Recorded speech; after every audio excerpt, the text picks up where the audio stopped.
രാഹുൽ ഗാന്ധിയുടെ വോട്ടവകാശ യാത്ര ബീഹാറിൽ തരംഗം സൃഷ്ടിക്കുകയാണ്. എവിടെ നോക്കിയാലും രാഹുൽ ഗാന്ധി മാത്രം. കൂടെ തന്നെ ഒരു കൂടപ്പിറപ്പിനെ പോലെ തേജസ്വി യാദവുമുണ്ട്. ലോക്സഭാ പ്രതിപക്ഷ നേതാവും ബീഹാറിലെ പ്രതിപക്ഷ നേതാവും ബീഹാറിന്റെ മണ്ണും മനസ്സും കീഴടക്കിയിരിക്കുന്നു എന്നതാണ് NDA ക്യാമ്പുകളിൽ കാണുന്ന ആശങ്ക.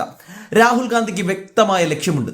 സംസ്ഥാനത്ത് RJD തന്നെയാണ് ശക്തിയെന്നും ജയിച്ചാൽ അവർ തന്നെയാണ് മുഖ്യമന്ത്രിയെന്നും ഉറപ്പിച്ച തന്നെ രാഹുൽ ഗാന്ധിയുടെ മേൽനോട്ടത്തിലാണ് തെരഞ്ഞെടുപ്പ് നയിക്കുന്നത്. അതിൽ കോൺഗ്രസിനെ കുറിച്ച് രാഹുൽ ഉറപ്പിച്ചിരിക്കുന്നത് സീറ്റുകൾ കൂടുതൽ മത്സരിക്കുന്നതല്ല, പരമാവധി സീറ്റുകളിൽ ജയിക്കുക എന്നുള്ളതാണ്.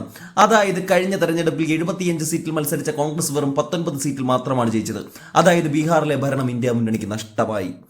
243 അംഗ നിയമസഭയിൽ കോൺഗ്രസ് മത്സരിക്കുന്ന സീറ്റുകളുടെ എണ്ണം ഗണ്യമായി കുറയ്ക്കണമെന്ന അഭിപ്രായം RJDക്കുണ്ട്. 2020 144 സീറ്റിൽ മത്സരിച്ച RJD 75 CPIML 19 12 സീറ്റിലുമാണ് ജയിച്ചത്. ഇരു പാർട്ടികളും ഇത്തവണ കൂടുതൽ സീറ്റ് മോഹിക്കുന്നു. സഖ്യത്തിലേക്ക് എത്തിയ വികാസ്ശീൽ ഇൻസാൻ പാർട്ടിക്ക് 12 മുതൽ 18 സീറ്റുകൾ നൽകേണ്ടതുണ്ട്. അതുകൊണ്ട് കൂടുതൽ സീറ്റുകൾക്ക് വാശി പിടിക്കുന്നതിന് പകരം വിജയ സാധ്യതയുള്ള സീറ്റുകൾ എന്നതിലാണ് കോൺഗ്രസ് ഹൈക്കമാൻഡിന്റെ നോട്ടം.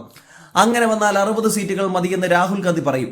അത് മുന്നിൽ കണ്ട് 52 ഇടത്താണ് AICC നിലവിൽ നിരീക്ഷകരെ നിയമിച്ചിരിക്കുന്നത്. ഇവിടങ്ങളിൽ വിജയമുറപ്പിക്കുകയാണ് ഈ യാത്രയുടെ ഉദ്ദേശം. അങ്ങനെ 60 സീറ്റുകൾ മാത്രം വാങ്ങി അതിൽ 52 ജയിച്ചെടുക്കുക എന്ന അതിശക്തമായ ഒരു നീക്കമാണ് രാഹുൽ ഗാന്ധിയുടെ യാത്രയുടെ ലക്ഷ്യം. ആ ഗുണം RJDക്കും ലഭിക്കും. അവർ 80 മുതൽ 100 സീറ്റ് വരെയെങ്കിലും ജയിക്കാനുള്ള നീക്കം നടത്തും. കൂടാതെ ഇടതു കക്ഷികളും നല്ല പ്രകടനം കാഴ്ചവെച്ചാൽ ഒരു പക്ഷേ ആകെയുള്ള 243 സീറ്റുകളിൽ 150-ലേറെ സീറ്റുകൾ നേടാനുള്ള സാധ്യതകളാണ് ബീഹാറിൽ ഇന്ത്യ മുന്നണിക്ക് കാണുന്നത്.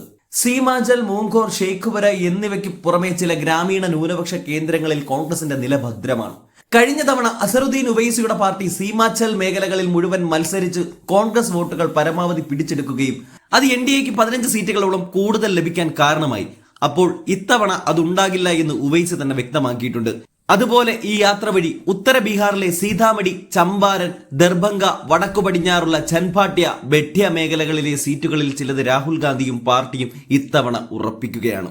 രാഹുൽ ഗാന്ധിക്ക് അതിനുള്ള ഏറ്റവും നല്ല അവസരം BJPയുടെ വോട്ട് തട്ടിപ്പിലൂടെ ലഭിക്കുകയും ചെയ്തിരിക്കുന്നു. വോട്ട് കൊള്ള തുറന്നു കാട്ടുകയാണ് യാത്രയുടെ പ്രധാന പ്രമേയമെങ്കിലും കോൺഗ്രസിന് വേരുള്ളതും ന്യൂനപക്ഷ പിന്നാക്ക സ്വാധീനമുള്ളതുമായ ഗ്രാമീണ മണ്ഡലങ്ങളിൽ പാർട്ടിയുടെ അടിത്തറ കൂടുതൽ മെച്ചപ്പെടുത്തുകയെന്ന ലക്ഷ്യവുമുണ്ട്. 19 സീറ്റിന് പുറമെ വളരെ വ്യക്തമായ 41ഓളം സീറ്റുകൾ ലക്ഷ്യം വെച്ച് തന്നെയാണ് കോൺഗ്രസിന്റെ നീക്കം. മാത്രമല്ല, കഴിഞ്ഞ തവണ ജയിച്ച 19 പേരിൽ ഒരാളെങ്കിലും ഇതുവരെ രാജിവെക്കുകയോ BJPയുടെ കച്ചവടത്തിന് നിന്ന് കൊടുക്കുകയോ ചെയ്തിട്ടില്ല എന്നുള്ളതും വളരെ ആശ്വാസം നൽകുകയാണ്. ഒരു കാര്യം ഉറപ്പിക്കാം, കഴിഞ്ഞ തവണ ഒരു നാഥനില്ലാ കളരി പോലെ കോൺഗ്രസിന്റെ വഴിക്കും RJD അവരുടെ വഴിക്കും പോയി ഇത്രയും സീറ്റ് നേടിയിട്ടുണ്ടെങ്കിൽ ഇത്തവണ ഉള്ളത് അടിപൊളി മാറ്റമാണ്.